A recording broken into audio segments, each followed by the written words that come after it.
ton cœur et relâcher ta voix pour déclarer avec foi cette parole. Il pourvoira à tous tes besoins selon sa richesse. Alors crie-le de toutes tes forces maintenant.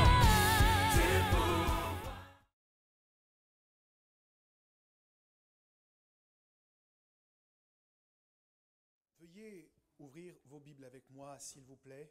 Nous ferons un certain nombre de lectures aujourd'hui, mais peut-être pas en une fois. Je voudrais que nous lisions ensemble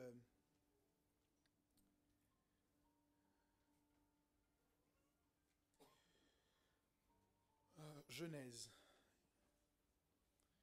chapitre 15, versets 12 à 14. Genèse, chapitre 15, versets 12 à 14.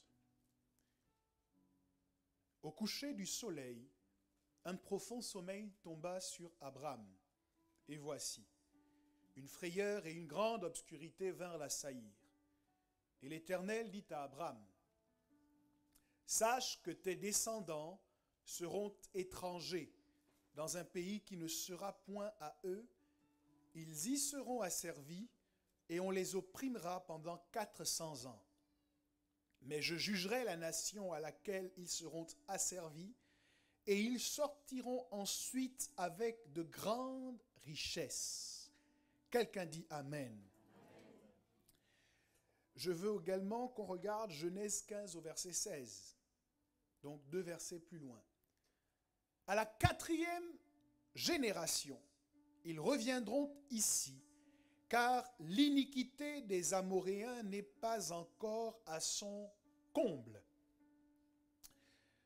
Je remercie le Seigneur pour sa parole. Et je voudrais vous faire remarquer un fait indéniable. Puisque nous parlons des conquêtes et que nous avons fait le lien entre les conquêtes et la promesse de Dieu, nous avons montré que les conquêtes sont le résultat non pas d'une décision personnelle, non pas d'une décision humaine, mais la conquête de la terre promise, c'était le résultat d'une promesse que Dieu avait faite à Abraham. Alléluia. Dieu appelle Abraham à sortir de son pays d'origine pour le conduire dans un pays qu'il lui indiquerait. Et le livre de la Genèse nous permet de découvrir ou de faire le voyage avec Abraham et de voir comment, au fil des années, Dieu va emmener sa promesse à exécution. Nous avons dit que les promesses sont quelque chose de précieux, de si précieux que le texte des Hébreux nous explique que nous pouvons être emmenés à hériter des promesses. Donc, elles sont si précieuses qu'elles peuvent constituer un héritage. Et chacun d'entre nous, nous pouvons nous réjouir des diverses promesses, des nombreuses promesses que nous avons reçues de la part du Seigneur, parce que nous savons que celui qui a fait la promesse est fidèle et que ce qu'il a promis, il est en capacité de l'accomplir. Quelqu'un qui a reçu une promesse peut dire gloire à Dieu ce matin. Et nous avons parlé d'un certain nombre de choses qui sont liées aux promesses. Nous avons dit que pour emmener les promesses à l'accomplissement, il fallait user de persévérance, il fallait user de foi, parce que sans la foi, il est impossible de lui être agréable, d'être agréable à Dieu. Sans la foi, il est impossible de saisir des choses qui sont dans le monde invisible pour les emmener à se matérialiser dans le monde des formes, parce que la foi est la monnaie avec laquelle nous achetons dans le monde invisible des choses que nous ramenons avec nous dans le monde visible. Quelqu'un dit gloire à Dieu. Dis à ton voisin, il faut que tu aies la foi. Dis-le avec plus de conviction, il faut que tu aies la foi pour emmener tes promesses à l'accomplissement. Dis-lui de ma part également, tu dois être persévérant pour emmener tes promesses à l'accomplissement. Et puis la dernière chose que nous avons montré, c'est que nous devons être d'accord pour payer le prix. Parce que chaque bénédiction coûte quelque chose. Et nous ne pouvons pas nous laisser embrigader par le mensonge de la gratuité. Tant que nous ne serons pas décidés à payer le prix que ça coûte, il y a des choses que nous ne pourrons jamais voir se matérialiser dans notre vie. Dis à ton voisin de ma part, il faut que tu payes le prix. De la même manière que tu payes le prix quand tu vois le médecin, tu dois payer un prix pour voir tes finances s'améliorer. Tu dois payer un prix en réflexion, en temps et en argent pour voir tes relations avec les autres, elles aussi s'améliorer. Tu dois payer un prix pour chaque chose que tu désires. Je ne sais pas quelles sont les résolutions que tu as prises pour cette nouvelle année, mais je suis convaincu qu'elles sont un peu comme un panier que tu as rempli au fur et à mesure, et il faut que tu sois en accord avec toi-même à un moment donné pour passer à la caisse. On doit payer le prix. Tu dois payer le prix lorsque tu vas à l'école pour te faire instruire et enfin recevoir ton diplôme. Tu dois payer le prix lorsque tu veux prendre les transports en commun pour te rendre sur ton lieu de travail. Je sais qu'il y a des sauteurs qui s'organisent pour observer s'il n'y a pas de contrôleurs dans les parages et qui font un geste si majestueux de gymnastique rythmique pour éviter de payer le prix du transport en commun. Mais si jamais ils se font contrôler par ces agents qui désormais sont des experts en camouflage, ils seront emmenés à payer beaucoup plus cher que ce qu'ils ont essayé d'éviter de payer. Et dans la vie, les raccourcis nous emmènent souvent à payer beaucoup plus cher que le prix initial que nous aurions dû payer.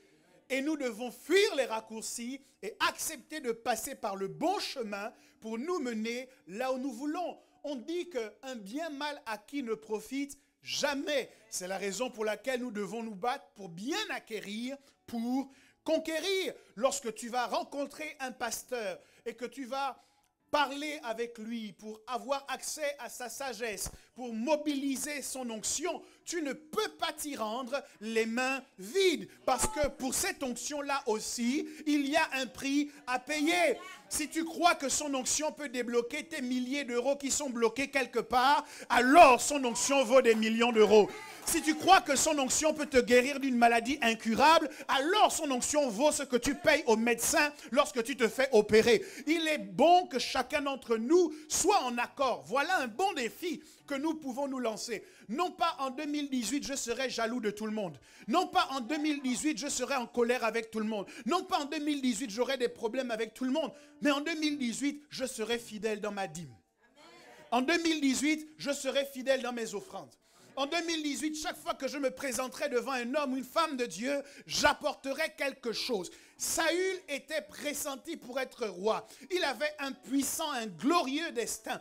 Mais il a tremblé dans son cœur lorsqu'il a imaginé un seul instant pouvoir se tenir dans la présence du prophète Samuel sans rien avoir en main. Et Saül a dû s'abaisser, a emprunté de l'argent à son esclave pour ne pas se présenter devant le prophète les mains vides. Il est bon que nous arrêtions de dire qu'une voiture dont nous avons besoin mérite que nous allions prendre un crédit, qu'une maison dans laquelle nous voulons habiter mérite d'aller prendre un crédit, mais que l'onction du pasteur que nous voulons mobiliser ne mérite pas, parce qu'il comprendra. Et nous lui dirons, pasteur, je n'ai pas. Pasteur, on ne fait pas d'obligation. Il y a des églises dans lesquelles il y a des ordonnances qui sont remplies avant l'entretien et on vous oblige à apporter une offrande. S'il n'y a pas d'offrande, vous ne rentrez pas. Ce n'est pas notre mode de fonctionnement. Mais chacun d'entre nous doit agir avec maturité parce qu'il y a un prix à payer. Quelqu'un dit il y a un prix à payer. Quelqu'un dit il y a un prix à payer. Et vous devez savoir qu'on ne vient pas pour faire une offrande dans le but de rendre service à un pasteur. On ne vient pas faire une offrande pour bénir l'homme de Dieu. On vient faire une offrande parce qu'on a besoin de la bénédiction de l'homme de Dieu. L'offrande est le soubassement qui permet au feu de descendre. Élie, avec toute l'onction qu'il avait, était obligé de bâtir un autel et de mettre un holocauste sur l'autel parce que sans holocauste, le feu ne descendait pas. Et je vais vous surprendre en vous disant que même s'ils adoraient un démon nommé Baal, les prophètes de Baal étaient aussi au courant de ce principe et quand ils ont fait leur autel, ils ont quand même mis un holocauste. Nous ne pouvons pas laisser les adorateurs de Baal être plus spirituels que nous qui sommes des enfants de la lumière. Quelqu'un dit il y a un prix à payer.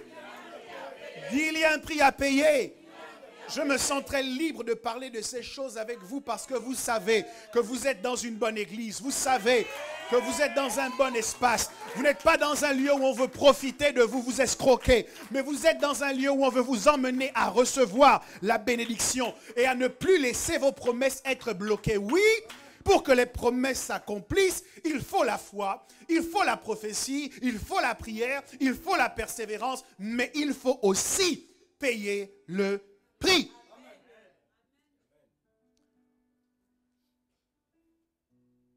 Mais lorsque nous avons réalisé toutes ces choses, il y a un élément que nous ne pouvons pas ignorer et dont je souhaite vous parler ce matin.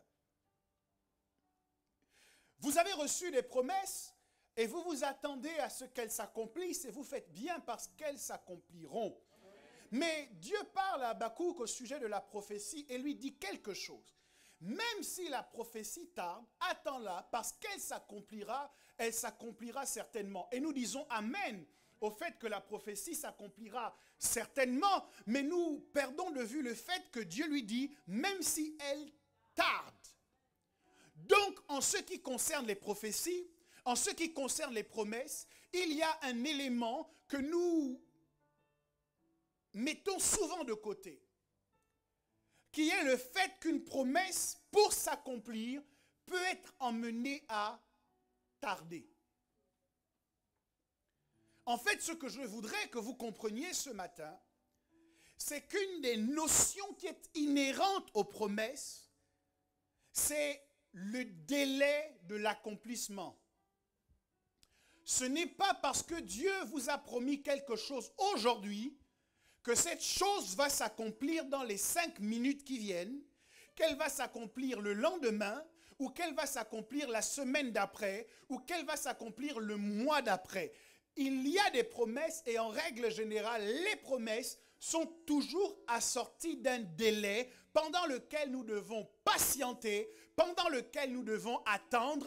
Et ce délai n'est pas uniquement la manifestation de Satan, ce délai est un package qui est compris aussi bien dans la promesse qui nous est faite.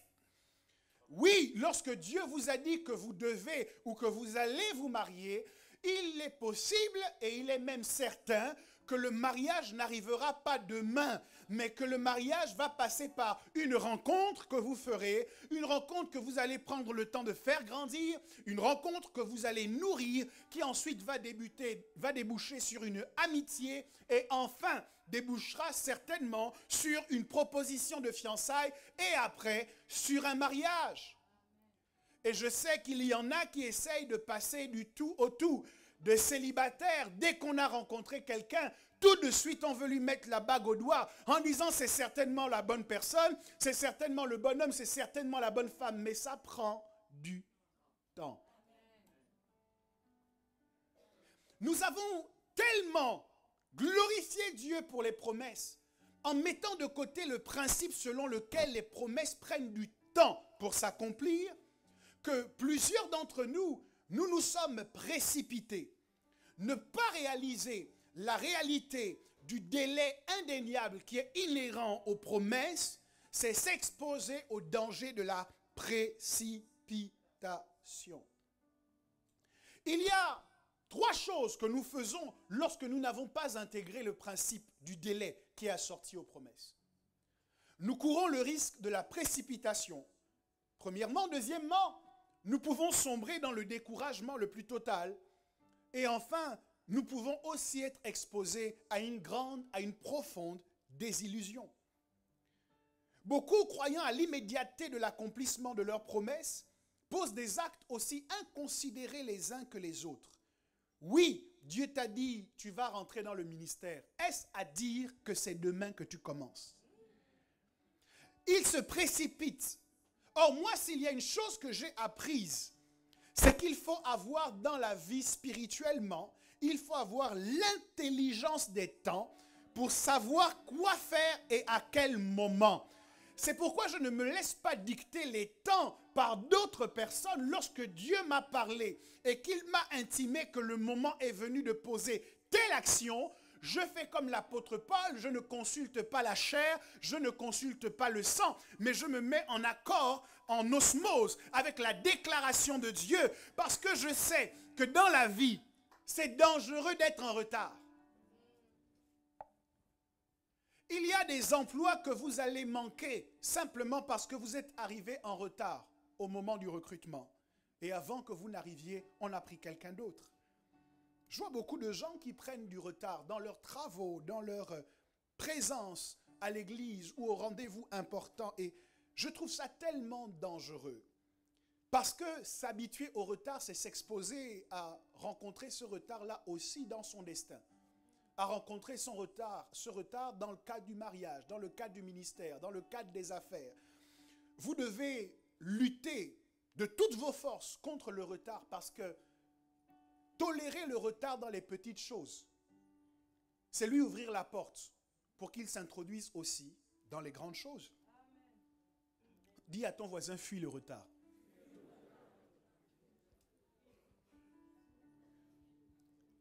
Parfois 5 minutes de retard que nous tolérons peuvent se transformer en 5 ans d'attente pour notre miracle. Donc oui, il faut identifier le temps et il faut se battre pour ne pas être en retard. Mais ceci dit, si être en retard dans son destin est une chose grave, cela peut se réparer. Puisque Jésus dit, rattraper le temps. Nous pouvons, à la limite, réparer le temps ou rattraper le temps que nous avons perdu, en tout cas dans certaines circonstances. Mais à cause de la précipitation, qui n'est pas le fait d'être en retard, mais qui est le fait d'aller trop vite, à cause de la précipitation, beaucoup ont commis l'irréparable. À cause de la précipitation, ils ont posé des actes qui auront marqué à jamais toute leur vie. Quelle que soit la promesse que tu as reçue, mon ami, je voudrais que tu écoutes le son de ma voix et que tu puisses répéter avec moi à l'oreille de ton voisin que tu aimes tant. Ne te précipite pas. Tu ne fais la course avec personne. Il y a des gens qui courent et qui plongent dans un engagement parce que leur sœur cadette a rencontré un fiancé et va bientôt se marier. Tu n'es pas venu sur la terre pour faire la course avec ta sœur cadette. Tu n'es pas venu sur la terre pour faire la course avec le dernier venu à l'église. En disant, lui, il est arrivé hier et voilà déjà là où il se trouve. Ça veut dire que moi aussi, je dois être au moins à ce niveau, sinon que je dois le dépasser. Et te voilà en train de batailler dans tous les sens, de mettre des bâtons dans les roues aux autres personnes, de leur jeter des pots de bananes pour que ils tombent en disgrâce et que l'on te voit et que l'on t'acclame et que l'on t'admire. Ton problème, c'est que tu ne réalises pas que tu n'es pas venu pour faire la concurrence avec quelqu'un d'autre. En vérité, tu dois faire la concurrence avec toi-même. Lorsqu'à l'intérieur de toi, il y a quelque chose qui te tire en arrière, tu dois dire, je refuse de reculer. Je refuse de repartir à mes vomissures. J'ai déjà laissé l'alcool de côté. J'ai déjà laissé la cigarette. J'ai déjà laissé les drogues. Je ne repartirai pas à ce que j'ai vomi. J'ai arrêté les fêtes. J'ai arrêté ceci. J'ai arrêté toutes ces choses qui me nuisaient, qui me détruisaient, qui me faisaient perdre du temps. Je n'y retournerai pas. La première personne ou la seule personne avec laquelle tu es en concurrence, c'est avec toi-même. Ce n'est pas avec ton frère, ce n'est pas avec ta sœur. C'est pourquoi, pour ce qui te concerne, tu as le droit de prendre du temps.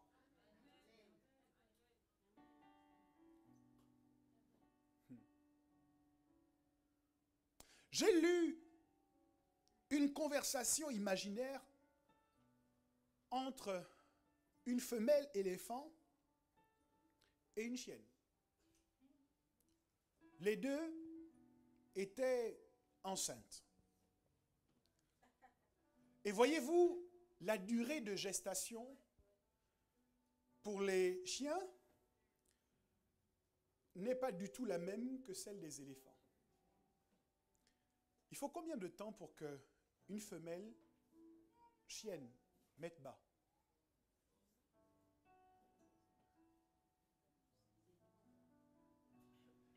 Je vous laisse faire la recherche. Et puis pendant que vous faites cette recherche, déterminez aussi c'est quoi la durée de gestation des éléphants. Les chiens, c'est combien de temps? 58 jours, c'est-à-dire environ 3 mois. Non, 2 mois. Puisqu'un mois, c'est 30 jours, à moins que vous ne viviez dans un autre monde. Donc, les chiens mettent bas tous les 2 mois. Et pour ce qui concerne les éléphants, combien de temps? 18 à 22 mois.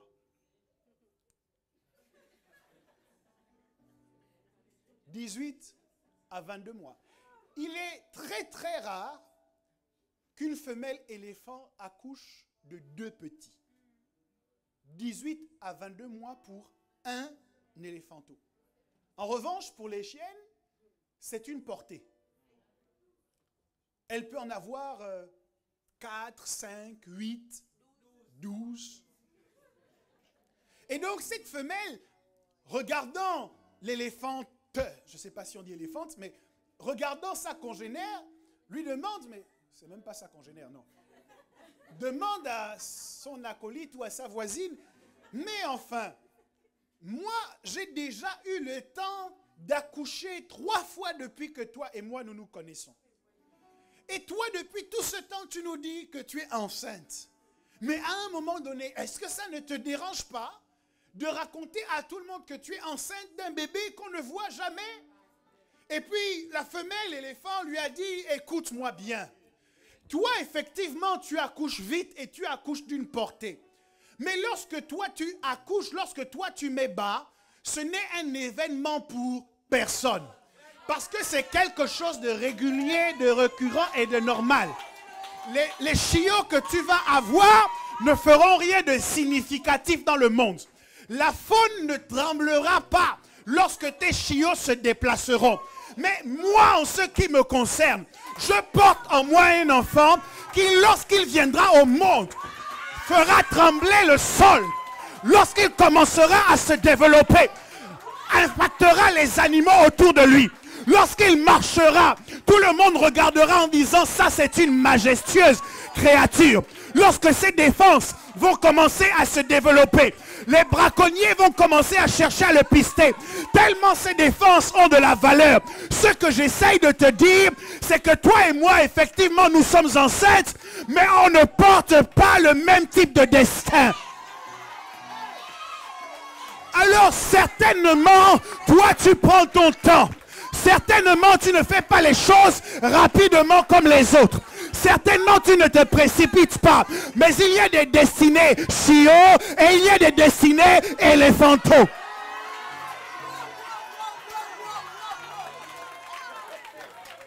Est-ce que tu peux dire à ton voisin de ma part, quel est le type de destin que tu portes? Il y a des destins chiots et il y a des destins éléphantaux. Les chiots naissent tous les jours, ça ne change la vie de personne. Mais lorsqu'un destin éléphantaux est enfanté, tout le monde dit waouh! Tout le monde dit c'est glorieux! Tout le monde dit quelle grâce! Tout le monde dit quelle puissance! Tout le monde dit quelle beauté! Parce qu'il y a une différence entre le destin que toi tu portes et le destin que les autres peuvent porter. Ne te laisse pas décourager parce que toi tu vois que ça n'avance pas encore. Parce que toi tu n'es pas encore entré dans le ministère. Parce que toi tu n'as pas encore signé ton contrat. Parce que toi tu n'as pas encore eu ton mari. Tu n'as pas encore eu ta femme. Parce que... Non, non, non, non, non, non, non. Quand toi tu auras... Tout le monde va marquer une pause. Attendez un instant. Attendez. C'est bien la sœur telle dont on se moquait tout le temps. C'est bien elle. On disait qu'elle était spécialiste à être fille d'honneur. À tous les mariages, elle portait toujours les robes des filles d'honneur. Elle avait un doctorat en fille honorable.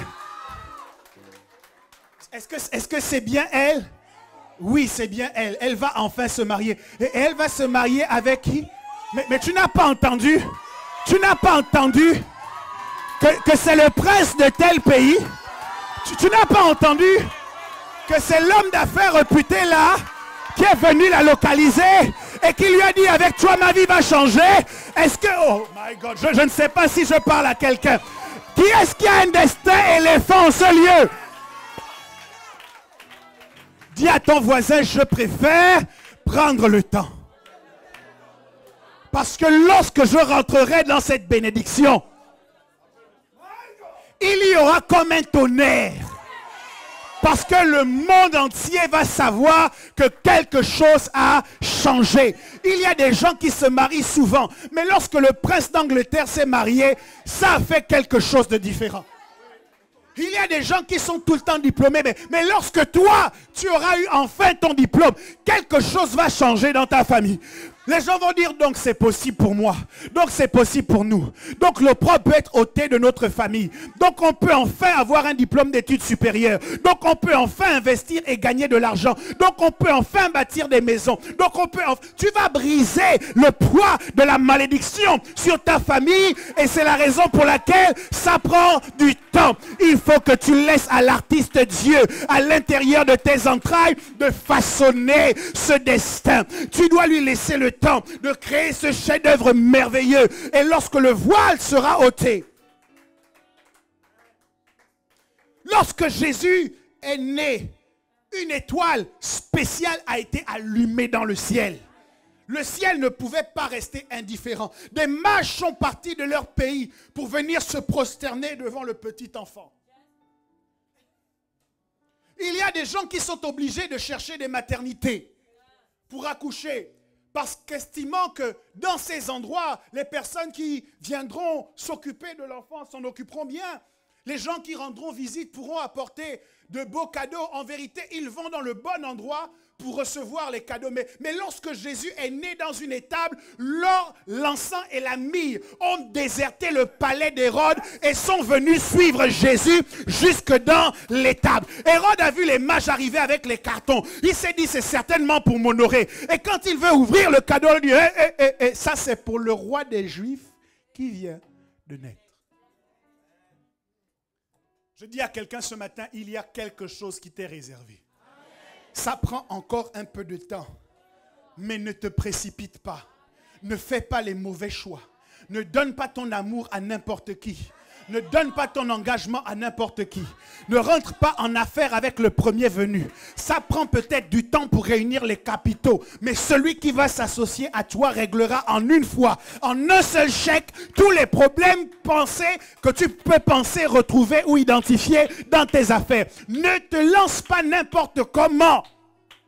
Mais prends le temps. Dis à ton voisin, destin chiot ou destin éléphanto.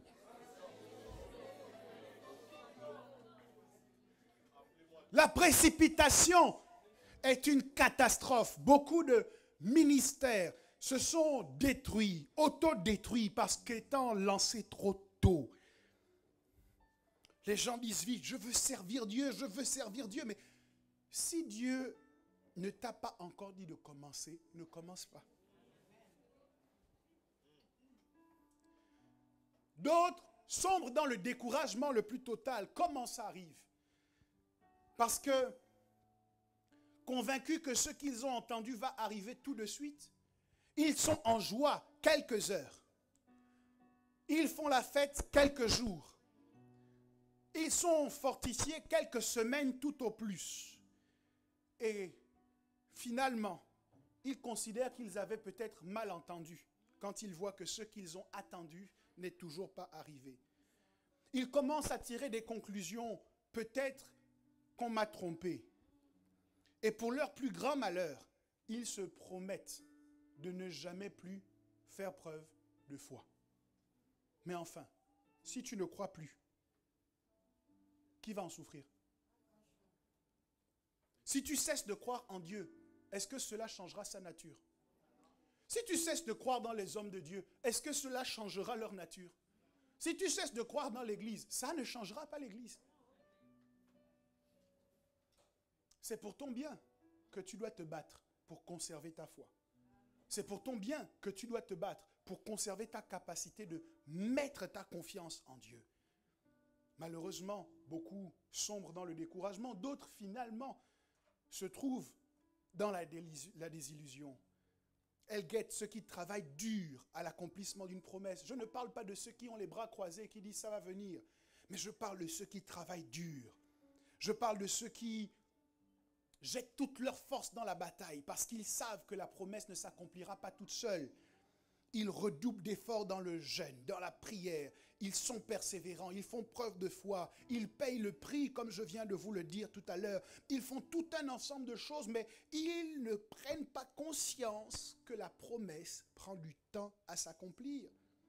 Et donc, quand ils ont fait tout ce qu'ils pouvaient faire, après avoir tout donné, ils sont épuisés, déboussolés, et ils peuvent même tout à fait tout abandonner. Nous devons tous réaliser ce matin qu'il y a un délai qu'il faut prendre en compte lorsque Dieu nous promet le changement. Alléluia. Notre attitude s'en trouve équilibrée entre l'espoir que nous mettons dans l'avenir et les petites joies du quotidien que nous ne négligeons pas.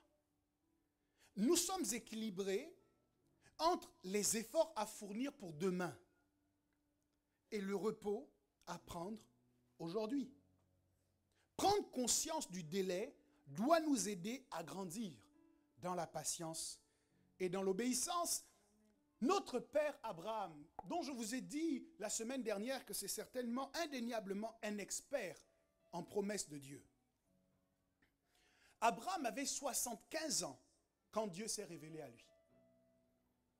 Quand Dieu l'a invité à quitter sa patrie. Dieu a commencé à lui parler d'un certain nombre de choses, d'un certain nombre de promesses au fur et à mesure de son parcours avec lui. Et Dieu lui a même dit qu'il aurait un fils. C'est seulement 13 ans après que Dieu se révèle à lui sous les chênes de Mamré pour lui donner une date certaine en lui disant l'année prochaine à la même époque. Abraham part de chez lui à 75 ans et Abraham va serrer dans ses bras pour la première fois Isaac alors qu'il est âgé de 100 ans. De 75 ans à 100 ans. Voilà le délai pour qu'Abraham puisse saisir dans ses mains la promesse que Dieu lui avait faite. Mais la promesse que Dieu avait faite à Abraham ne consistait pas à avoir un héritier. Dieu n'a pas peur lorsqu'il fait des promesses parce qu'il peut assumer. Il n'avait pas dit à Abraham qu'il aurait un fils. Il lui a dit, je ferai de toi le père d'une multitude. En fait, Dieu lui a dit qu'il ferait de lui le père d'une grande nation. Et quand Abraham meurt, Abraham est père d'un enfant. Je ne sais pas si vous pouvez mettre les deux dans la balance. Grande nation et un enfant. Bref, on peut imaginer que juste après la mort d'Abraham, les choses vont se mettre en place et là, une grande nation va germer, mais non. Isaac, son fils, va se battre pour faire mieux que son père et il va réussir avec 2 enfants. Pourtant, tous se passaient la promesse d'être père d'une multitude, d'être père d'une nombreuse descendance, d'être père d'une grande nation. Isaac a dit, je ferai mieux que mon père. Et il s'est battu dans la chambre à coucher pour avoir 2. Après la naissance d'Isaac, Abraham va vivre 75 ans de plus. Et donc il va mourir à 175 ans. Juste pour vous aider. Son fils Isaac, qui n'a eu que 2 enfants, va mourir à 180 ans. Donc quand il meurt, la promesse d'une grande nation se limite à 2 enfants. Le petit-fils d'Abraham, Jacob, lui, il va pousser la barre très haut. Il va dépasser l'effectif d'une équipe de volleyball. Il va dépasser l'effectif d'une équipe de basketball. Il va aller plus loin qu'une équipe de handball. Il va frôler l'équipe de football. Et là, il va la dépasser. Et il va mourir avec 12 enfants au compteur. Mettez dans la balance grande nation et 12 enfants. Et Jacob, à son tour, va mourir à 147 ans. Si nous faisons quelques calculs, il aura fallu à Abraham 402 ans pour qu'il soit l'ancêtre de 12 personnes.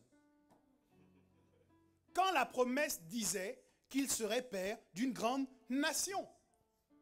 C'est pendant les 400 ans d'esclavage en Égypte que le peuple va se décupler et devenir une nation nombreuse. En d'autres termes, on compte 402 ans, plus 400 ans d'esclavage, soit 8 siècles pour qu'Abraham devienne effectivement le père d'une grande nation comme Dieu le lui avait promis. Mesdames, mesdemoiselles et messieurs, je viens vous affirmer ce matin que toutes les promesses sont assorties d'un délai. Il y a un délai à l'accomplissement de chaque promesse. Et le temps qui passe ne démontre pas et ne dit à aucun moment que la promesse ne s'accomplira pas. Cessez de voir le temps qui passe comme une preuve que vous n'accomplirez pas la promesse, mais voyez le temps qui passe comme une confirmation de ce que cette promesse va s'accomplir. Peut-être que vous n'avez pas encore vu la grande nation, mais vous avez déjà vu un enfant, et dans cet enfant, il y a une multitude de peuples qui s'apprêtent à sortir. Et nous devons apprendre à nous réjouir quand nous n'avons pas encore vu la grande nation pour le petit enfant que Dieu nous donne, parce que cet enfant-là porte en lui les semences pour la grande nation. La promesse s'accomplira certainement. Dis avec moi, c'est certain que cette promesse s'accomplira. Est-ce que tu peux dire à ton voisin, ne te décourage pas. Ne tombe pas dans la désillusion.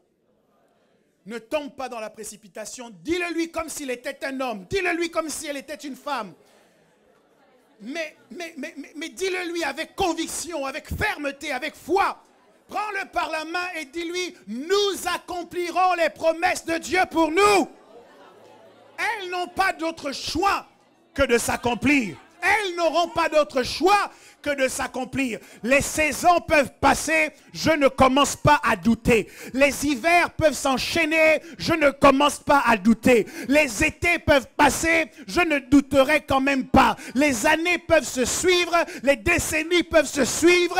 Celui qui a fait la promesse est fidèle pour l'accomplir, et je crois que je sais, que je crois, que je sais que cette promesse pour moi s'accomplira, et elle s'accomplira certainement.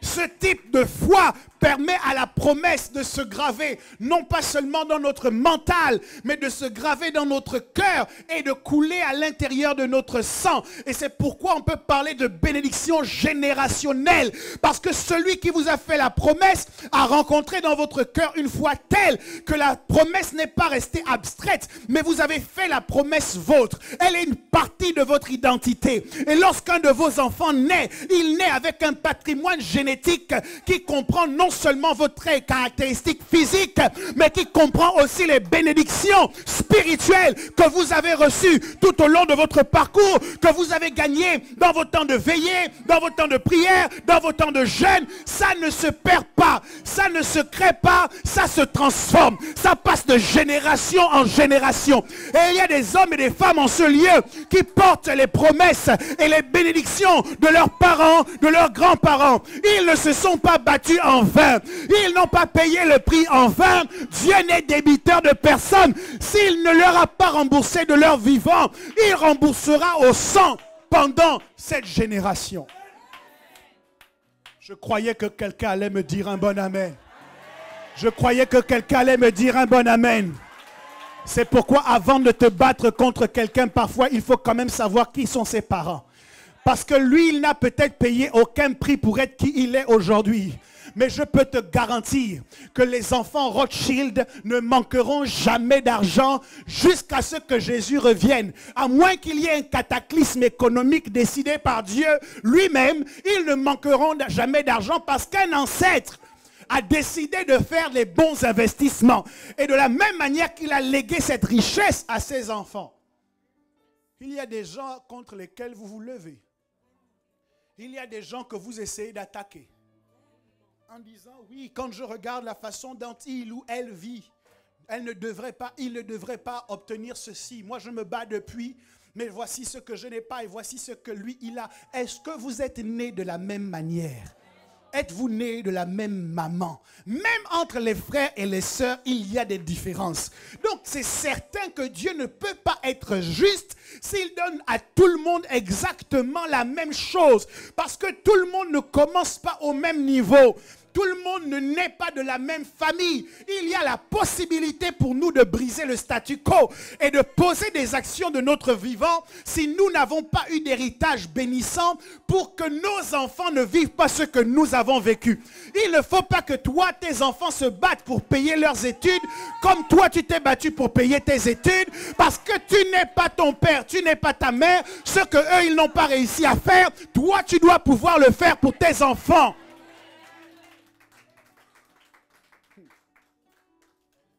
Il y a un héritage qu'on appelle promesse. Quelqu'un dit promesse. Quelqu'un dit le délai de la promesse. Mais j'ai découvert, mes amis, que le temps que Dieu intègre dans l'accomplissement des promesses qu'il nous fait est un temps qui lui aussi doit servir à notre bénédiction. Oui. Même le délai que nous prenons pour voir les promesses s'accomplir est un délai ou est un temps que nous devons mettre à profit. J'ai identifié 3 raisons pour lesquelles les promesses prennent du temps avant de s'accomplir. 3 raisons qui peuvent créer dans nos cœurs la motivation pour ne pas perdre le temps d'attente dans les larmes, dans les plaintes et dans les lamentations. 3 raisons pour ne pas passer notre temps à dire « Oh Dieu, tu m'as abandonné. Oh Seigneur, tu m'as oublié. Oh Seigneur, pourquoi? Oh Seigneur, que t'ai-je fait? Oh Seigneur, si je suis si méchant que cela, si je suis si indigne que cela. » Dieu n'a pas besoin d'entendre tes lamentations. Ce temps qu'il t'a donné pour attendre est un temps précieux. Wow. Jacques chapitre 1, versets 2 à 4 nous dit « Mes frères, regardez comme un sujet de joie complète les diverses épreuves auxquelles vous pouvez être exposés, sachant que l'épreuve de votre foi produit la patience. Mais il faut que la patience accomplisse parfaitement son œuvre, afin que vous soyez parfaits et accomplis sans faillir en rien. » J'aime particulièrement le mot « mais ». Mais il faut que la patience accomplisse parfaitement son œuvre. Pour quelle raison? Cet homme, en écrivant de la part de Dieu, se sent obligé d'insérer « mais » dans sa construction grammaticale. C'est parce que beaucoup d'entre nous, nous avons été patients, mais notre patience n'a pas encore accompli parfaitement son œuvre. Nous avons été patients pour un temps et ensuite nous avons jeté l'éponge. Nous avons été patients pour un temps et ensuite nous avons baissé les bras. Nous avons été patients pour un temps et ensuite nous sommes repartis à nos vomissures. Mais il dit ici, la patience doit accomplir parfaitement son œuvre. Quelle est cette œuvre? C'est de nous rendre parfaits et accomplis de sorte que nous soyons en capacité de ne faillir en rien. L'endroit dans lequel Dieu veut t'emmener est un endroit où tu n'auras pas droit à l'erreur. L'adultère dans cette société est devenu monnaie courante. Mais lorsqu'il y a quelques années, un homme pressenti pour la candidature pour l'élection présidentielle française s'est retrouvé à New York dans une affaire de viol, de mœurs, d'adultère, sans même avoir eu la possibilité de tirer le vrai, de démêler le vrai du faux. Toutes ces chances, en l'espace de quelques minutes, toutes ces chances de rentrer un jour au palais de l'Élysée ont été complètement détruites parce qu'il a posé un acte qui a détruit son destin. Il y a des fautes que vous pouvez faire quand vous êtes inconnu. Des fautes que vous pouvez commettre, on vous les pardonnera quand vous n'êtes pas encore arrivé au sommet, la base d'une montagne est large, mais le sommet de la montagne est très infime. Lorsqu'on est en bas de la montagne, on a la possibilité de faire toutes sortes de faux mouvements et la chute n'est pas dangereuse. Mais lorsqu'on se retrouve au sommet,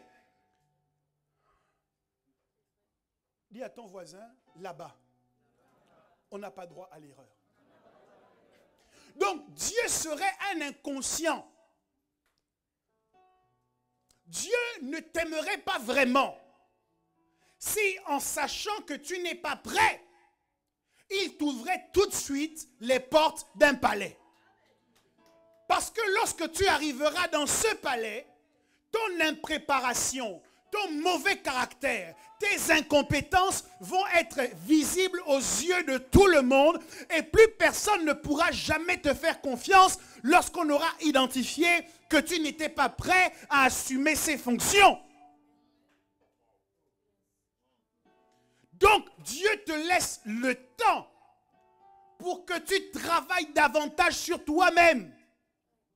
C'est pourquoi il y a peu de discours aussi démoniaquement imbéciles que de dire « moi je suis comme ça et je ne changerai jamais ». C'est le diable bête, c'est-à-dire le diable plus la bêtise qui t'ont possédé pour que tu tiennes ce genre de discours. Non, le temps que Dieu te donne avant de t'ouvrir les portes des palais, c'est un temps d'amélioration. On n'est pas McDonald's. Ils ont dit venez comme vous êtes et ils ont arrêté la phrase là. Nous aussi nous disons venez comme vous êtes, mais surtout on ajoute ne restez pas comme ça. Changez encore, changez un peu, changez chaque jour parce que chaque délai que Dieu vous donne, c'est pour que la patience accomplisse parfaitement son œuvre. Afin que vous soyez parfaits sans jamais faillir en rien. Dieu nous dit qu'il est possible d'arriver à une dimension où on ne commet pas de faute, où on ne commet pas d'erreur. C'est difficile parce que tous les jours nous en commettons. Et Dieu dit la solution pour vous emmener à passer dans une dimension de perfection, c'est la patience.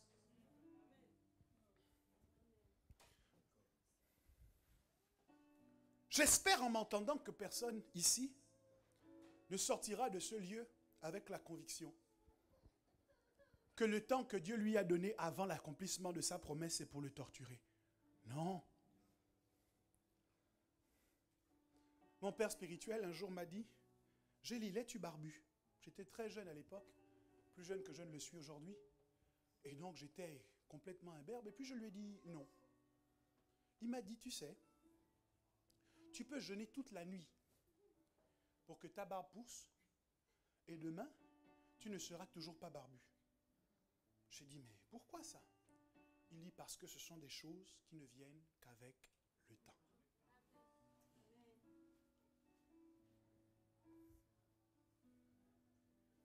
Oui, Dieu te laisse du temps.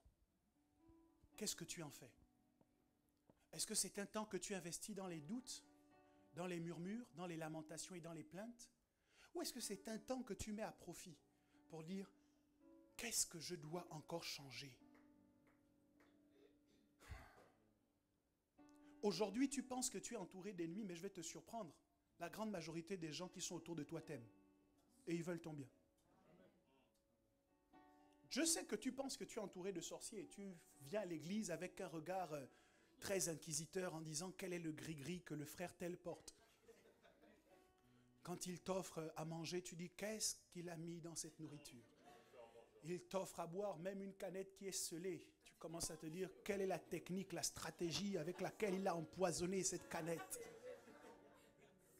Dans ta propre famille, avec tes amis, avec tes proches qui partagent le même sang que toi, tu es toujours dans une relation d'agressivité, tu es toujours dans une relation d'inquisition, toujours en colère, fâché, tu cherches toujours les problèmes, tu ne veux être avec personne parce que tu es convaincu que tout le monde te veut du mal. Je sais qu'il y a des familles comme ça, mais peut-être que ce n'est pas la tienne.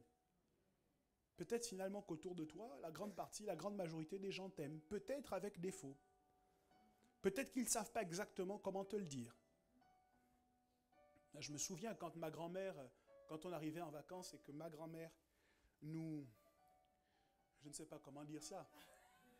C'est-à-dire que les vacances, c'était terrible.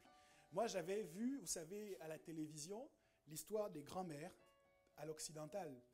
La mamie, c'est celle avec qui vous pouviez jouer, vous sautiez sur ses jambes, vous vous amusiez. Ma grand-mère, oh là là. C'est-à-dire que, oui, vous pourrez, si vous voulez, couper ça à l'enregistrement, mais je le dis avec beaucoup d'affection.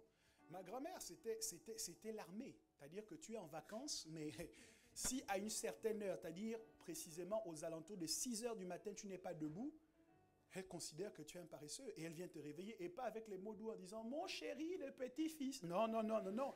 Quand elle apparaît à la porte, elle a déjà un bâton dans la main. C'est-à-dire que quand tu dormais, tu devais dormir en faisant attention, un œil fermé, un œil ouvert, parce que dès qu'elle apparaissait, je suis réveillé, mamie.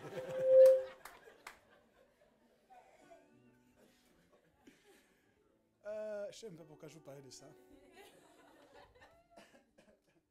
De quoi je parlais? Oui, et un jour, j'ai pris mon courage à deux mains, et puis quand j'étais avec ma mère, je lui ai dit, non, tu sais, maman, moi, je ne veux plus trop aller là-bas chez mamie. Elle m'a dit, mais pourquoi? Elle dit, non, parce que regarde, voilà ce que mamie fait, voilà, voilà, voilà. Et aujourd'hui, je suis parent, donc je comprends un peu la situation dans laquelle j'ai mis ma mère, et elle ne savait pas trop comment répondre. Et puis, elle a trouvé une réponse qui jusque-là m'a impressionné. Elle m'a dit, tu sais, ta grand-mère fait tout ça, te fait tout ça, parce qu'elle t'aime.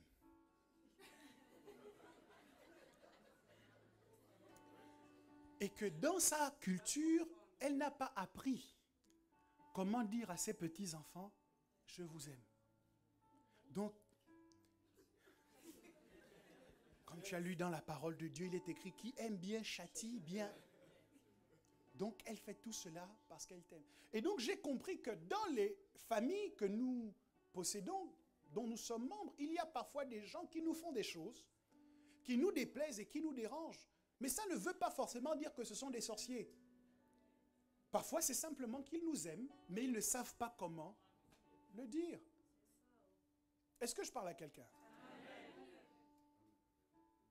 La raison pour laquelle je vous le fais savoir, c'est parce que vous ne pouvez pas faire preuve de beaucoup de force et de beaucoup de fermeté et parfois même d'intransigeance vis-à-vis des personnes qui vous aiment et puis être large avec les personnes qui ne vous aiment pas. Parce que le moment va venir, mes amis, où vous serez environnés de vrais ennemis.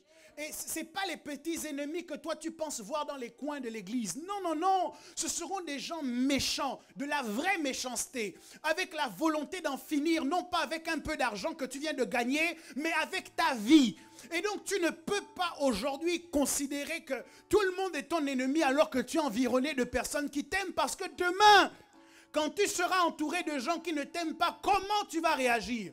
Aujourd'hui, tu verses des larmes en face des gens qui t'aiment. Mais qu'est-ce que tu vas faire demain en face des gens qui ne t'aiment pas? L'Ecclésiaste dit, si tu es dépassé lorsque tu fais la course avec des gens qui sont à pied, comment tu vas pouvoir rivaliser avec ceux qui sont à cheval? Donc Dieu te laisse le temps en disant, tu pleures, tu es en colère parce que l'autre qui t'aime n'a pas su te dire qu'il t'aime. Mon fils, ma fille, tu n'es pas encore prêt. Parce que le sommet où je t'emmène, il y a des vipères là-bas. Donc je te laisse encore un peu de temps pour que tu prépares davantage ton cœur. Parce que ce qui arrive sera beaucoup plus difficile. Le sommet demande qu'on soit fort, qu'on soit ferme. Quand on arrive au sommet, c'est plus la question on ne se pose plus la question de savoir est-ce que je crois en Dieu, est-ce que je ne crois pas. Si tu es encore au niveau là où tu te poses ce genre de questions, le sommet, tu n'es pas encore qualifié pour. Tu n'arrives pas au sommet en te demandant est-ce que je suis vraiment dans la bonne église ou est-ce que je n'y suis pas. Non. Quand tu y arrives, c'est des choses que tu as déjà réglées. Est-ce que j'ai le bon pasteur ou pas? Ce n'est pas parce qu'il a dit une chose qui t'a dérangé un jour que tu vas remettre en cause tout ce qu'il a fait pour toi pendant des années. C'est-à-dire qu'il faut à un moment donné que les choses soient claires dans ton esprit. Est-ce que j'ai de bons parents? Est-ce que j'ai un bon père? C'est-à-dire quand tu arrives au sommet, il y a des choses qui doivent être claires.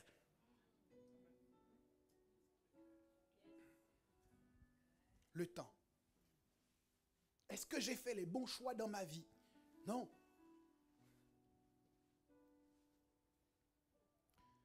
Lorsqu'on arrive au sommet, on doit être certain. On doit être fort, on doit être sûr. Je dis donc que le temps que Dieu nous laisse avant que la promesse ne s'accomplisse est un temps que nous devons mettre à profit pour nous bonifier. 2 Pierre 3,9 nous donne la deuxième raison pour laquelle nous attendons. Et c'est une réponse sans appel aux questions que nous nous posons aujourd'hui au sujet de la promesse. 2 Pierre 3,9 y répond avec nos mots en disant « Le Seigneur ne tarde pas dans l'accomplissement de la promesse comme quelques-uns le croient. » Dis à ton voisin de ma part, le Seigneur ne tarde pas dans l'accomplissement de la promesse. Une réponse claire. Non, il ne tarde pas. Mais il use de patience envers vous, ne voulant pas qu'aucun périsse, mais voulant que tous arrivent à la repentance. Mes amis, le temps que Dieu nous laisse avant d'accomplir la promesse est le temps de la repentance.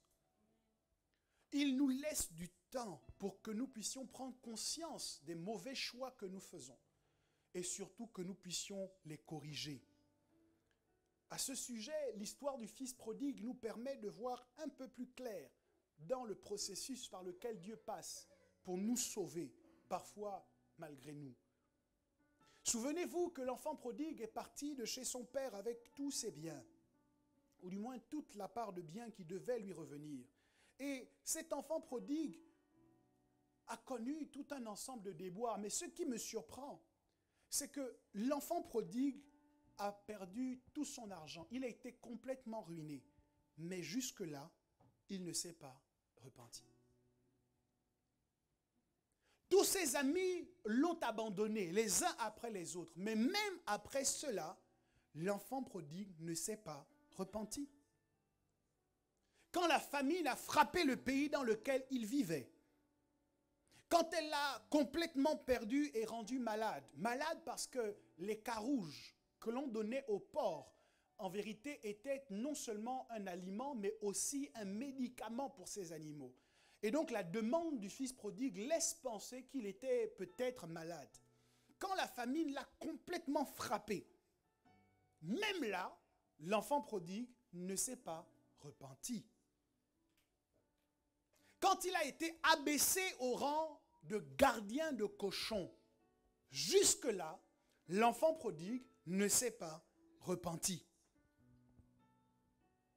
La repentance n'a fait son chemin dans son cœur et ne s'est manifestée pleinement que quand on lui a dit non, alors qu'il voulait manger la nourriture des porcs. C'est à ce moment-là uniquement que l'enfant prodigue s'est repenti. Tout cela, mes amis, a pris du temps. Mais vous qui connaissez son histoire, et surtout la fin si belle de cette histoire, je vous en conjure ce matin, n'attendez pas d'être abaissé totalement pour revenir à votre premier amour. Si vous commencez à voir que vos revenus s'amenuisent, n'attendez pas de n'avoir plus rien pour prendre le chemin de la repentance. Quand vos amis commencent à se retirer, n'attendez pas d'être totalement esselé pour penser aux actions que vous avez posées qui peuvent expliquer cette situation et surtout pour les corriger. Quand la faim et le manque commencent à se faire sentir, n'attendez pas d'être au bord du gouffre, au bord de la mort, enfin, pour vous repentir. Quand vous ne semblez plus apte que pour des tâches qui vous font horreur, n'attendez pas de vous repentir, mais repentez-vous au moment le plus opportun, avant de sombrer totalement dans le fossé. Repentez-vous, revenez à votre premier amour, retrouvez ce Christ que vous aimez tant, que vous chérissez tant. N'attendez pas que quelqu'un vous dise non. N'attendez pas qu'on vous refuse la dernière aide dont vous auriez besoin. N'attendez pas d'être au bord de la falaise avant de changer de direction. Mais si vous entendez le son de ma voix aujourd'hui et que vous savez dans vos cœurs qu'il y a quelque chose qui ne va pas dans votre relation avec le Seigneur ou avec les autres, choisissez, décidez, prenez la résolution de vous repentir et de vous repentir maintenant. Parce que le meilleur moment pour reprendre la direction vers la maison du Père, c'est encore aujourd'hui. Aujourd'hui, ça peut encore changer. Aujourd'hui, tout peut se redéfinir. Aujourd'hui, tout peut se remettre en place. Si vous vous repentez, il a dit à cette église, la seule chose que j'ai contre toi, c'est que tu as perdu ton premier amour. Repens-toi, repens-toi. Et le corps de Christ aujourd'hui a oublié cette prédication qui a précédé la venue de Jésus. Jean le Baptiste ne faisait pas de miracles. Il n'avait pas de parole de connaissance. Il n'avait pas de parole de sagesse. Son seul message, semaine après semaine, dimanche après dimanche, portait le même titre, indéniablement le même, décidément le même. C'était « Repentez-vous ».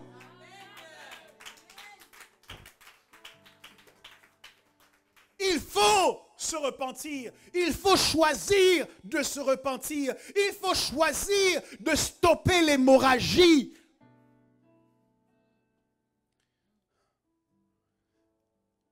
Mais si vous avez attendu qu'on vous dise non,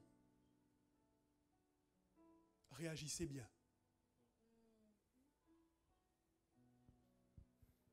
Réagissez bien au non qu'on vous donnera. J'ai réalisé qu'il y a des gens qui ne se repentiront jamais tant qu'on ne leur aura pas dit non.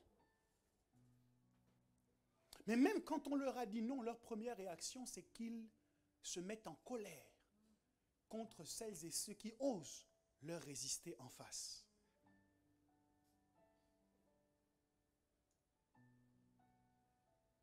Lorsque quelqu'un meurt, que son cœur vient de s'arrêter, la première réaction des médecins, c'est qu'ils vont saisir ces appareils qui produisent un choc électrique et ils vont appliquer sur la poitrine du patient. Ils vont appliquer ces appareils et envoyer une décharge à son cœur pour qu'il puisse se réveiller. Et parfois, nous avons besoin d'une décharge électrique. Nous avons besoin qu'on nous prive de quelque chose dont nous avons tellement besoin. Nous avons besoin qu'on nous oppose une fin de non-recevoir à un dossier que nous avons envoyé sur lequel nous avions placé tellement d'espoir. Nous avons besoin qu'on s'oppose à nous avec fermeté pour qu'à un moment donné, nous puissions être choqués. Mais ce choc ne doit pas nous emmener à repartir nous réfugier dans la mort, mais il doit nous ramener à la vie.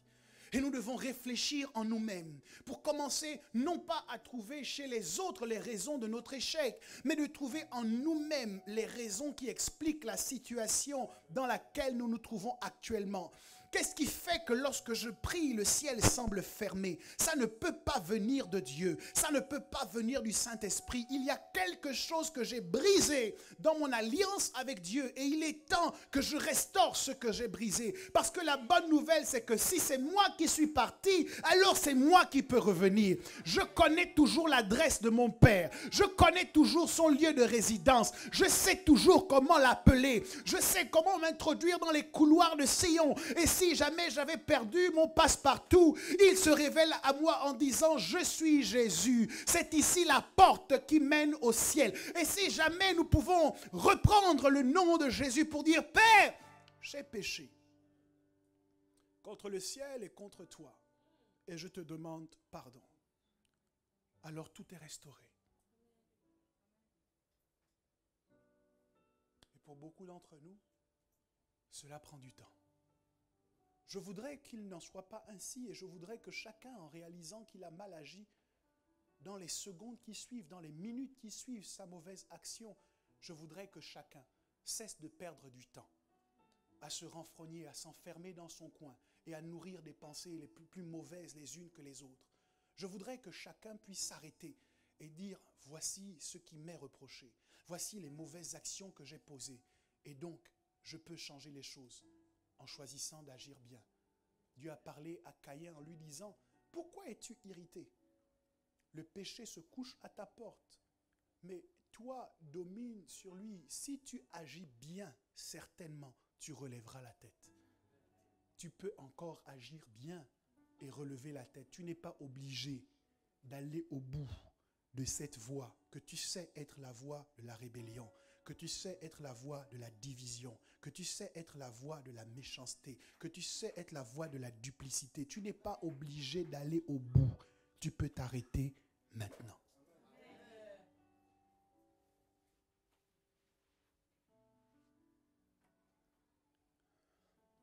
Et enfin, tu pourras remercier le médecin qui n'a pas eu peur d'envoyer de l'électricité dans ta poitrine pour faire battre ton cœur à nouveau.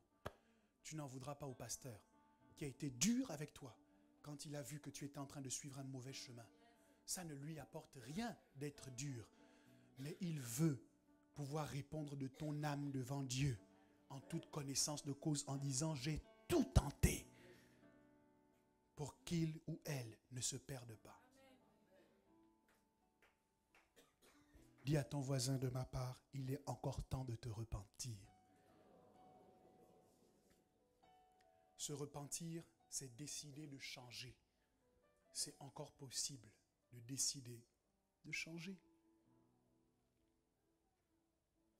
Et puis, troisièmement, c'est l'un de mes derniers points et je suis poussé à finir les choses que je vous disais, à moins que vous préfériez que nous respections le temps et que nous nous arrêtions ici.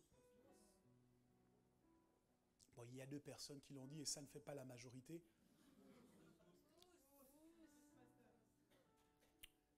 La troisième raison pour laquelle Dieu laisse le temps passer, c'est d'ailleurs le titre de mon message de ce matin. Le délai du délit.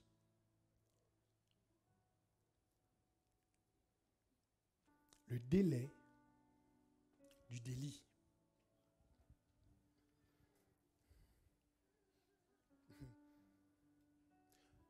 Dieu, en parlant à Abraham dans les textes que nous avons lus au commencement de notre partage, va lui donner un certain nombre d'informations. Après lui avoir dit toutes ces bonnes choses sur sa descendance qui serait nombreuse, Dieu va lui révéler des choses assez difficiles en lui disant « Sache que tes descendants seront esclaves dans une nation pendant 400 ans. »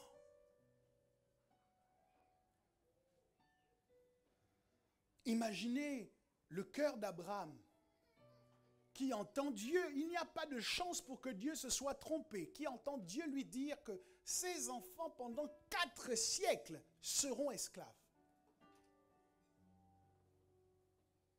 J'imagine qu'il était brisé à l'intérieur de son cœur.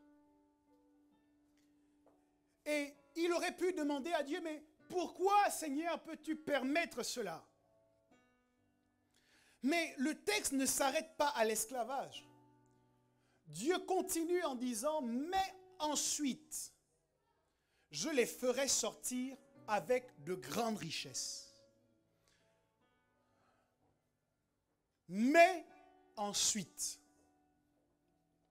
il y a une suite au temps de souffrance par lequel vous passez. Il y a un ensuite. J'ai pleuré pendant des années, mais ensuite, longtemps je me suis senti esseulé, abandonné, découragé, mais ensuite, je me suis senti floué, maltraité, escroqué, mais ensuite, Dieu a dit à Abraham que la vie de sa descendance ne s'arrêterait pas en Égypte, mais que les enfants d'Israël connaîtraient un ensuite. Et que cet ensuite était marqué par le fait non seulement de sortir de l'Égypte, mais d'en sortir avec de grandes richesses. Je viens prophétiser à quelqu'un que tu ne sortiras pas seulement du temps de tes larmes, mais tu en sortiras avec de grandes richesses parce qu'il y a un mais ensuite. J'annonce à quelqu'un que tu ne sortiras pas seulement du célibat comme tout le monde, mais tu en sortiras avec gloire parce qu'il y a un mais ensuite. Je croyais que je parlais à quelqu'un ce matin. Je ne sais pas quel est le temps d'attente, je ne sais pas quel est le délai de souffrance, par lequel tu es passé jusque-là. Mais je viens te dire ce matin qu'il y a un ensuite. En ce qui concerne les souffrances que nous expérimentons lorsque nous attendons la matérialisation des promesses, le film s'arrête toujours avec to be continue. Ça continue toujours. Il y a toujours une suite.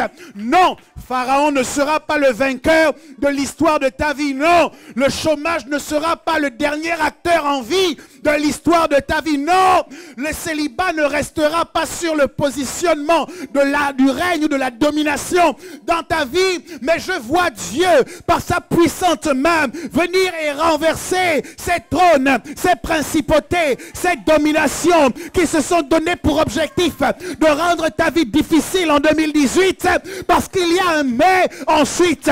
Qu'ils m'entendent maintenant dans les lieux élevés, qu'ils m'entendent maintenant dans les lieux souterrains, qu'ils m'entendent maintenant sur les fonds sous-marins. Je parle du mais ensuite.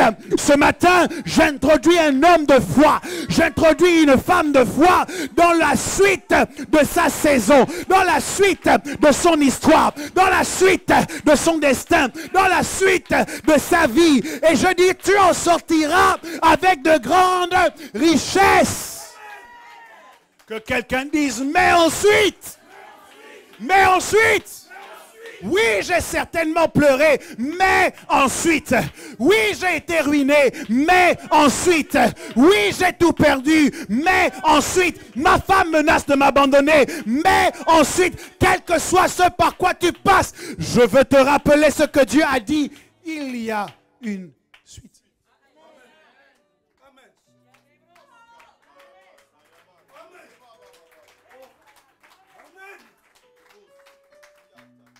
Le seul problème, mes amis, c'est que Dieu lui-même a établi un principe que je vous ai partagé la semaine dernière. C'est que tout a un prix. Les enfants d'Israël n'auraient pas été légitimes pour aller dans la maison des Égyptiens avant de sortir de leur pays pour prendre leur or, pour prendre leur argent, pour prendre leur richesse, s'ils n'avaient pas travaillé pour les Égyptiens pendant 400 ans. Ce que j'essaye de vous dire, c'est que le délai d'accomplissement de la promesse était un temps pendant lequel Israël était en train de payer le prix des grandes richesses avec lesquelles il allait sortir du pays d'Égypte. Non, il y a quelqu'un qui ne me comprend pas. Donc pendant que Dieu te fait attendre, ce que Dieu te donne de faire pendant que tu attends, c'est de payer le prix de la bénédiction qui arrive.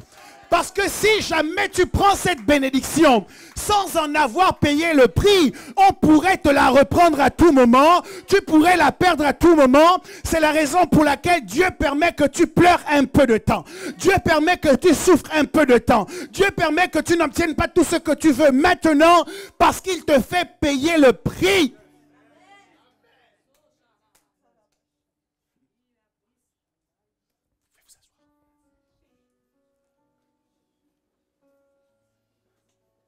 Jésus. Je suis en train de donner du sens à l'attente à laquelle plusieurs d'entre vous, vous êtes contraints.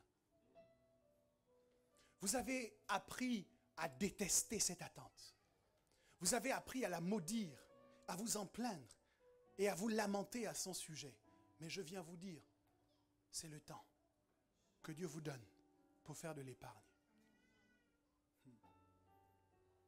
Malheureusement, beaucoup d'entre nous, nous prenons ce temps pour dilapider ce qu'il nous reste de joie, pour dilapider ce qu'il nous reste de foi, de confiance en Dieu, d'obéissance, de loyauté, d'intégrité. Pendant ce temps, au lieu de payer le prix, nous dépensons tout ce qu'il nous reste.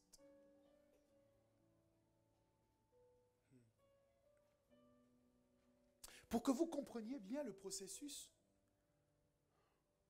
je vois Dieu faire exactement la même chose avec la terre de Canaan. Puisqu'il dit à Abraham, ils sortiront avec de grandes richesses, et 2 versets plus loin, il dit ensuite, je les ramènerai dans ce pays. C'est un pays qui était quand même habité par des gens. Dans ce pays, il y avait des Amoréens. Il y avait tout un ensemble de peuplades. Mais Dieu dit, je les ramènerai dans ce pays pour leur en donner possession. Et on peut se demander, mais pourquoi et de quel droit Dieu a choisi d'enlever un peuple de cet endroit pour y placer son peuple? Et Dieu donne l'explication à Abraham. Il dit, je les ramènerai dans ce pays parce que les Amoréens n'ont pas encore mis le comble à leur iniquité.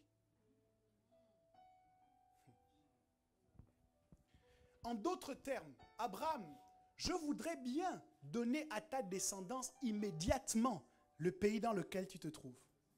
Mais en tant que Dieu, je suis aussi garant de la justice. Et je ne peux pas enlever les peuples qui vivent sur ce territoire s'ils ne se sont pas encore rendus suffisamment coupables pour que leur expulsion de cette terre soit justifiée. Donc, Abraham et ta descendance, vous allez attendre un peu. Un peu. Un peu. Parce que pendant que vous attendez, ils vont de plus en plus profondément dans l'iniquité. Ces peuples nous sont inconnus parce que nous ne nous intéressons pas forcément à leurs pratiques. Mais laissez-moi vous dire que l'une des activités qui les caractérisait et que Dieu voulait absolument éviter à Israël de reproduire, c'était le fait de sacrifier leurs enfants. Ils adoraient des dieux, des démons, avides de sang, et de sang le plus jeune et le plus frais possible. Et c'était une pratique devenue courante, régulière, que d'offrir pour ces peuples-là leurs jeunes enfants au dieu Baal ou à Moloch. Ils faisaient passer leurs enfants dans ce qu'on a appelé par la suite la vallée de la Géhenne. Et là, ils mettaient le feu sur leurs enfants. Les cris de ces jeunes gens qui sentaient les flammes les dévorer ne suscitaient plus aucune compassion dans le cœur de leurs parents. Peu à peu, leur peau se liquéfiait. Ensuite, c'était leur chair. Pendant que les flammes continuaient leur macabre travail, c'était leurs os qui se calcinaient. Je ne sais pas si vous pouvez imaginer les cris que ces enfants pouvaient pousser. Et dans toute la contrée de Canaan, c'est quelque chose qui se passait tous les jours, à tel point qu'on a appelé cet endroit le lieu où le feu ne s'éteint jamais. Des pratiques tellement abominables qu'ils étaient en train de produire jour après jour, avec fidélité, plus de fidélité que l'on en retrouve dans le cœur de certains croyants, de certains chrétiens. Avec fidélité, avec rigueur, avec discipline, ils offraient leurs enfants à des dieux qui ne pouvaient pas les sauver. Voici un exemple des pratiques qui avaient cours dans ce lieu-là, parmi ces peuples-là. Et Dieu va préciser à Abraham qu'il faut qu'ils mettent le comble à leur péché pour que lorsqu'on les sortira de ce lieu, personne ne puisse prendre leur défense, mais que tout le monde puisse dire effectivement, c'en était trop. Il fallait vraiment qu'ils soient chassés.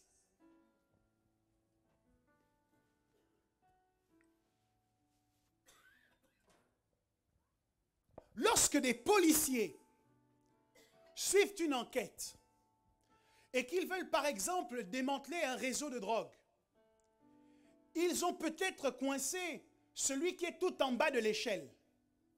Mais ils savent que s'ils le font tomber lui, ils n'auront jamais ceux qui commandent le trafic.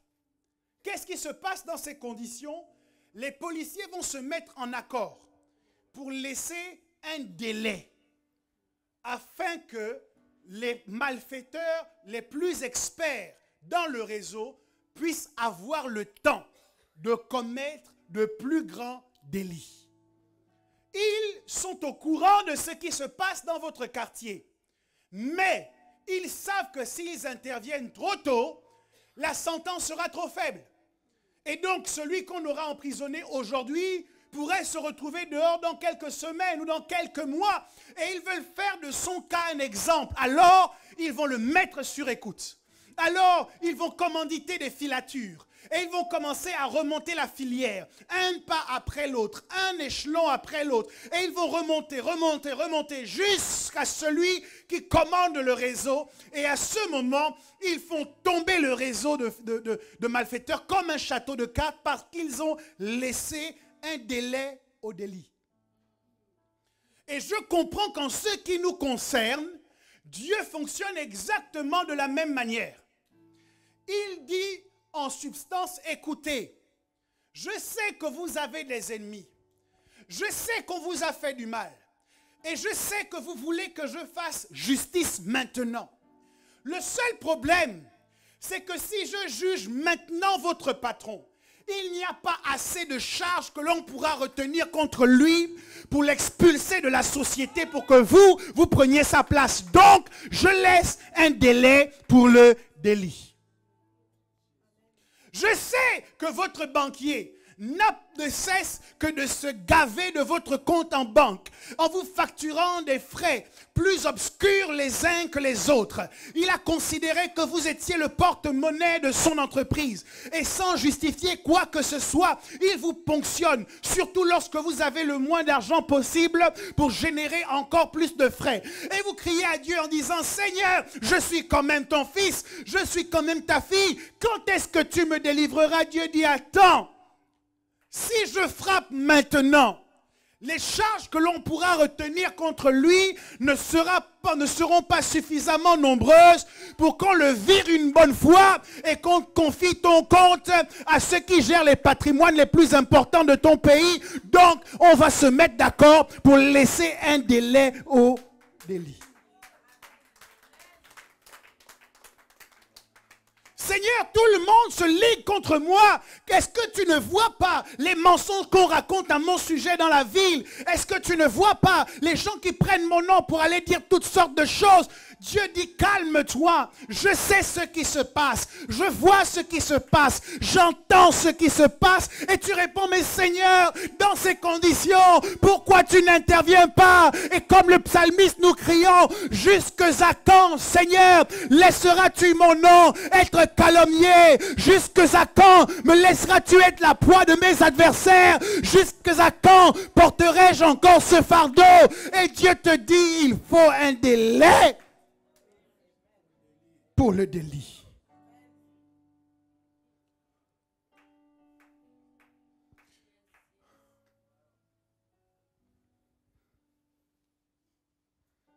Je vous ai fait remarquer que lorsque les enfants d'Israël sont arrivés aux portes de Canaan, l'une des choses que les espions ont dites au sujet du pays, ils ont dit, c'est un pays qui dévore ses habitants. Qu'est-ce qui peut emmener une terre à se révolter contre ceux qui la cultivent? Qu'est-ce qui peut emmener un pays à se révolter contre ceux qui en sont les habitants? Ce sont les péchés commis génération après génération. Le travail des Cananéens, des Amoréens, était de faire de plus en plus de mal. Et ils se disaient, puisque Dieu ne juge pas, alors Dieu n'existe pas. Alors ce que nous faisons n'est pas si grave. Mais la nature a commencé à se révolter contre eux parce que le pays dans lequel ils étaient était une possession, une propriété de Dieu. La nature a été créée pour rendre gloire à Dieu. Et cette nature en avait marre, elle en avait assez d'être le théâtre de tous ces crimes, d'être le théâtre de toute cette malhonnêteté. Dieu avait choisi de laisser un temps.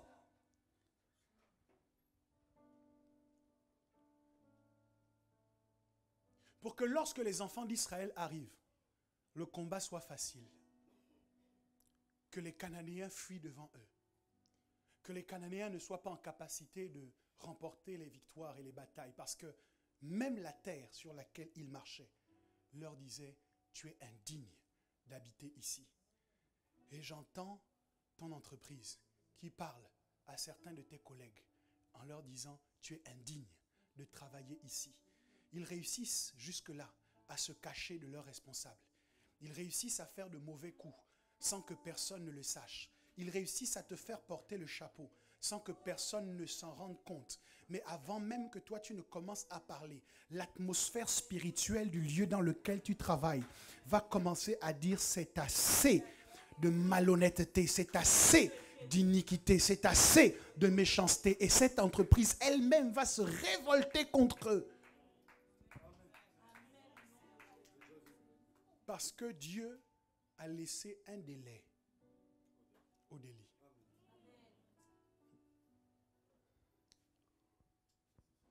Si je rentre bien dans la logique de Dieu, je comprends donc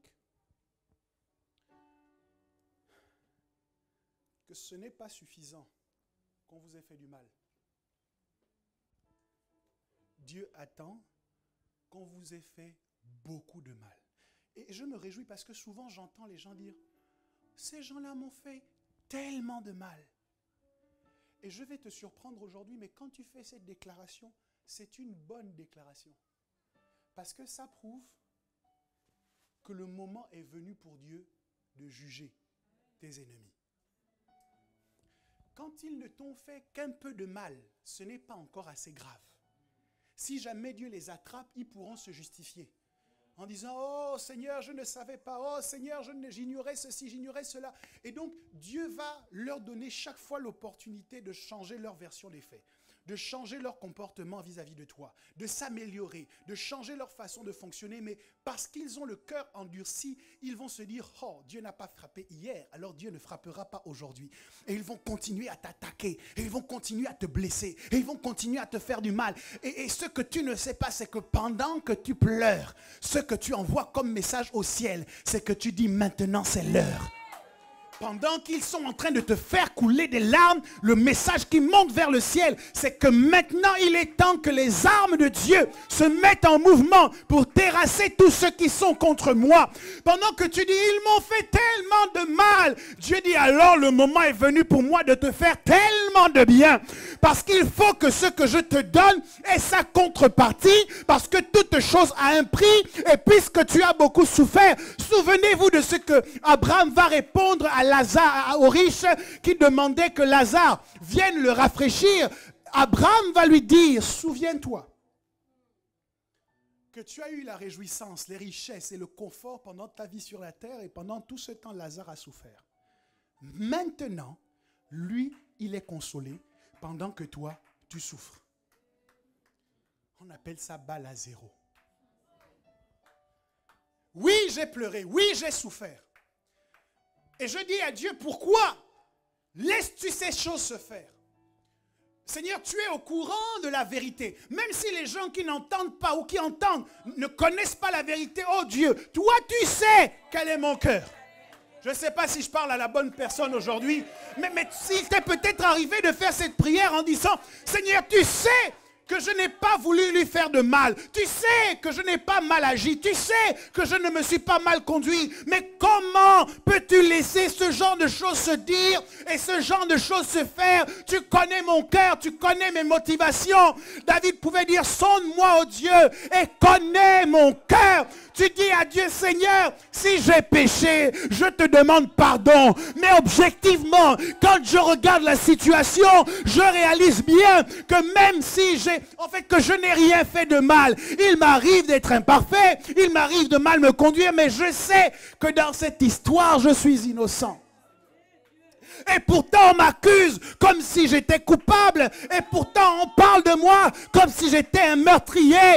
Et pourtant on dit tellement de choses sur moi. Seigneur, Quand est-ce que tu vas juger mon cas? Quand est-ce que tu vas relever ma tête? Quand est-ce que tu vas me justifier? Quand est-ce que tu vas me glorifier? C'est toi qui m'as parlé. C'est toi qui m'as fait des promesses. C'est toi qui m'as dit d'agir de telle ou de telle manière. Et je n'ai fait que faire ce que tu m'as dit. Pourquoi je souffre alors aujourd'hui alors que je suis dans l'obéissance?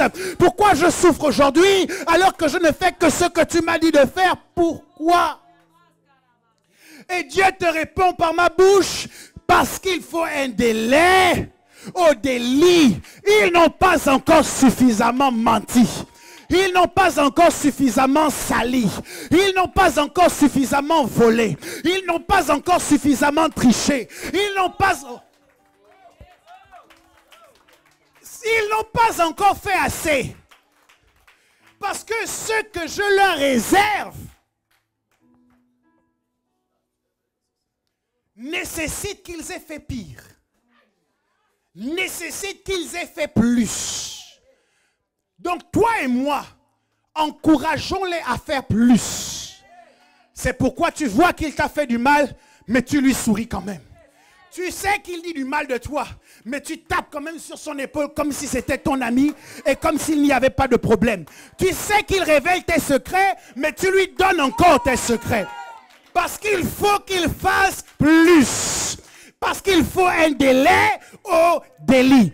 De sorte que lorsque tu vas te présenter devant Dieu avec ton dossier kilométrique, ton ennemi ne puisse rien faire d'autre que de dire, je suis coupable. C'est-à-dire, on ne lui laissera même pas le choix. Plaidez-vous coupable ou non coupable. C'est-à-dire, quand il va lire toutes les charges, tel jour, il vous a donné de l'argent et vous ne l'avez jamais remboursé. Chaque fois qu'il vous a demandé le remboursement, vous l'avez méprisé, vous l'avez insulté. Il ne vous a fait que du bien, mais en retour, vous ne lui avez fait que du mal. Lorsque vous aviez faim, il vous a nourri.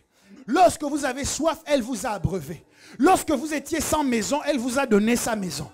Lorsque vous n'aviez personne à côté de vous, elle a pris de son temps pour être à côté de vous, pour parler avec vous, pour vous écouter, pour vous fortifier, pour prier pour vous.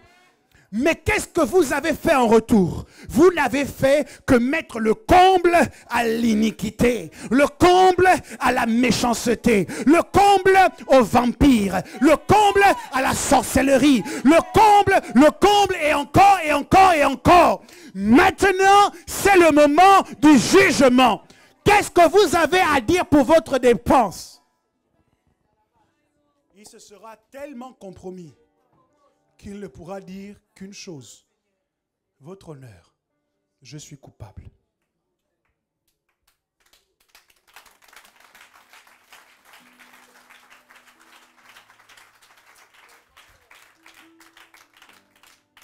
Quelqu'un dit un délai au délit.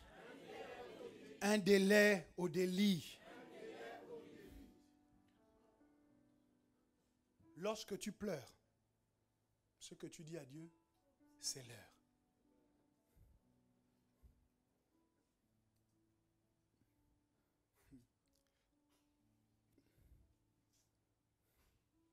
Et je vais finir avec ce texte, Ecclésiaste 2, 26. Il est écrit, car il donne à l'homme qui lui est agréable la sagesse. Alléluia. Il lui donne la sagesse, la science et la joie. Mais j'ai noté qu'il donne aussi quelque chose aux pécheurs. Le texte dit, mais il donne aux pécheurs le soin de recueillir et d'amasser, afin de donner à celui qui est agréable à Dieu. Pourquoi mes ennemis prospèrent? C'est très simple pour toi. Je n'ai pas beaucoup de temps pour me fatiguer, à aller chercher à faire des affaires, à apprendre comment on fait les affaires, à faire des erreurs, à être ruiné et puis à recommencer à zéro. Je n'ai pas trop de temps à perdre dans le sommeil parce que les gens qui font des entreprises ne dorment que 2 heures, 3 heures par nuit. Non, je n'ai pas que ça à faire. Dieu a décidé de recruter un homme méchant pour le faire à ma place. C'est lui qui se lève et c'est lui qui travaille. C'est lui qui fait tout ce qu'il doit faire. Et pendant qu'il fait cela, il te regarde du coin de l'œil et il se moque de toi.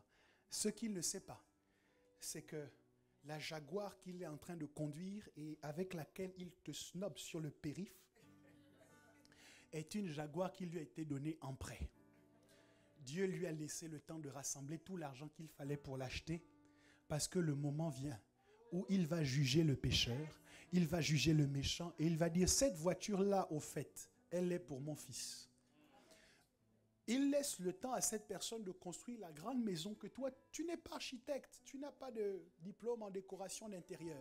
Il y a quelqu'un d'autre qui doit penser à ça du 1er au 31, qui doit mettre toute son énergie dedans. Et puis quand c'est fini et qu'il s'apprête à en jouir, Dieu dit, ah au fait, il y a une plainte qui est montée ici contre toi et il semblerait que tu es coupable.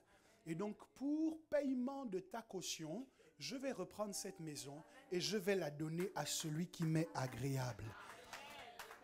Ton seul travail, c'est d'être agréable à Dieu. Et tu ne lui es pas agréable quand tu te lamentes.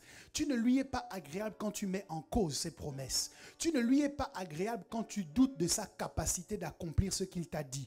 Ta seule responsabilité, c'est de lui être agréable parce que tant que tu lui es agréable, tu es qualifié pour que Dieu enlève ce qui est au méchant et qu'il te le donne à toi parce qu'en vérité, tu en es le vrai propriétaire. Souvenez-vous que lorsque Dieu crée l'homme et qu'il le met dans le jardin d'Éden et qu'il lui dit « domine, prends possession de tout ce qu'il y a », cet homme-là n'est pas un homme normal, il n'est pas un homme naturel, mais c'est un homme qui est en relation avec Dieu. En d'autres termes, c'est l'homme en relation avec Dieu qui est qualifié pour posséder. L'homme qui n'est pas en relation avec Dieu est disqualifié pour posséder. Et donc la question qu'on doit se poser au sujet des conquêtes, c'est qui est qualifié pour posséder et qui est qualifié pour être dépossédé. Et ma Bible me dit que le pécheur est qualifié pour être dépossédé, pour que le juste, pour que celui qui est agréable à Dieu puisse rentrer en possession. Et c'est le temps des grandes conquêtes.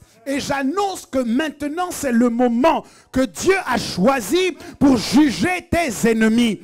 Regarde toutes les larmes que tu as versées aujourd'hui comme un élément qui devait remplir une coupe. Et je dis que la coupe est arrivée à ras-bord.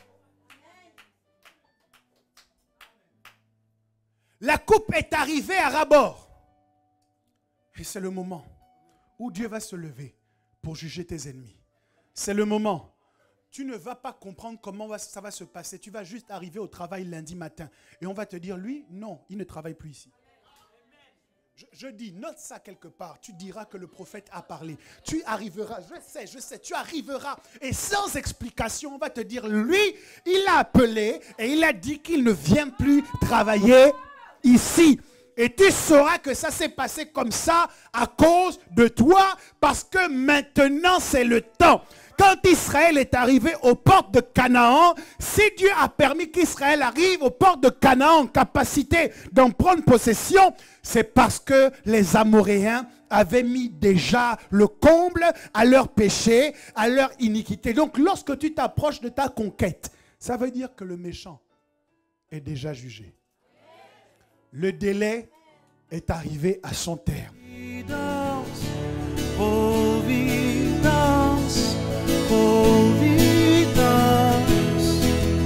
Une fois d'avant,